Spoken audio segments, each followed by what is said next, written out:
তেঁতেলী টেঙাৰ উপকাৰিতা আৰু গুণাগুণ। তেঁতেলী এবিধ বৰ উপকাৰী ফল।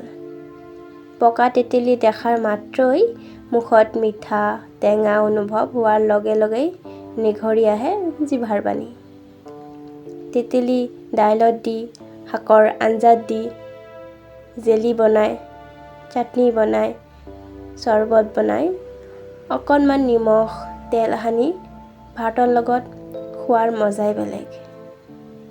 তেঁতেলীৰ পৰা ঔষধ আৰু নানান ধৰণৰ খাদ্য প্ৰস্তুত কৰোঁতে ফ্লেভাৰ হিচাপে ব্যৱহাৰ কৰা হয়। আজৰি সময়ত তেঁতেলীৰ দুগাঁঠিমান চোবাই খাই বৰ ভাল লাগে।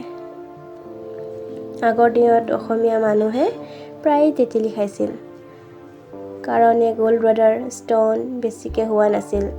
আজিকালি খাবলৈ এৰি দিয়াৰ কাৰণে ভাৰতৰ ভিতৰত গ'ল্ড ব্লাডাৰ ষ্ট'ন ৰোগী অসমত সৰ্বাধিককৈ বেছি। তেঁতেলীত টাৰ্টাৰিক এচিড থাকে আৰু ই আমাক বহুতো ৰোগৰ পৰা ৰক্ষা কৰি ৰাখে। তেঁতেলীয়ে যকৃত সুৰক্ষিত কৰি ৰাখে।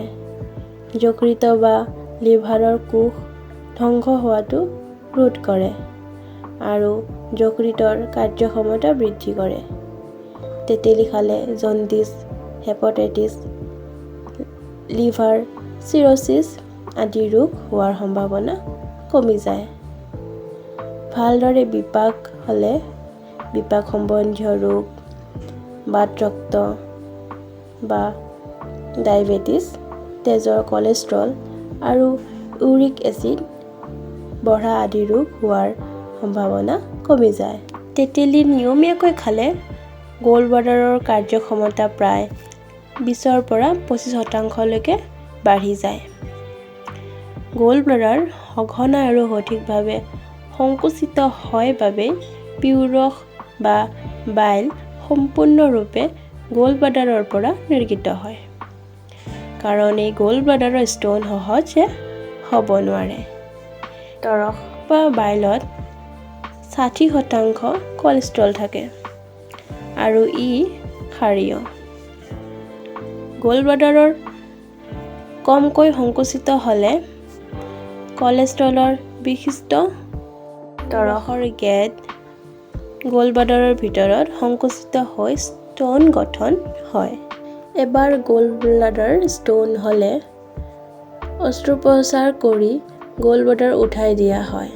পিছত পিউনলী বা যকৃতৰ ভিতৰত ষ্ট'ন পুনৰ গঠন হয়।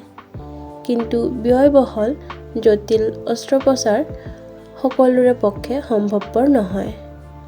সেয়েহে বহুতো ৰোগীয়ে ধনৰ অভাৱৰ বাবে অস্ত্ৰোপচাৰ কৰিব নোৱাৰি আধা বয়সতে স্বৰ্গযাত্ৰা কৰা দেখিছোঁ।